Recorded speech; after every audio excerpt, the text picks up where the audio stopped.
Welcome back. Now we take your questions. If you have a question yourself, send it to us at QuranSpeaks.com.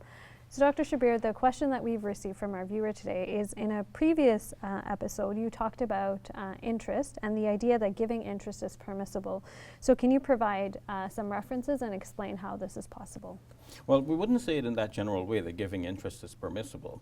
What I refer to is that the European Fatwa Council, which is a council made up of scholars from around the globe, but who study issues pertaining to Muslims living in North America and Europe and other, as minorities in some of these developed countries. And what they have said is that in order for Muslims to be able to buy a house in these countries, it would have been impossible had it not been for some relaxation that is possible from within the Islamic rulings. And they looked at the differentiation between giving and taking interest. They say that the Quran absolutely condemns taking interest, but the Quran doesn't actually condemn giving interest.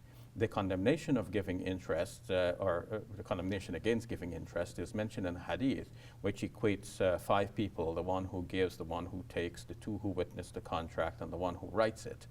But they say that despite this, we cannot equate the 2, because one is oppression, that is taking the interest, and the other one is given because of some necessity. So we don't say that generally giving interest is permissible, but we say that because of the obvious difference between the giving and taking of interest, in order to be able to buy a house in a country like this scholars rule that it is permissible to go with a conventional mortgage. And I guess that also might relate to things like OSAP and taking OSAP for student loans and that kind of thing. Yes. Thank you very much, Dr. You're Shabir. welcome.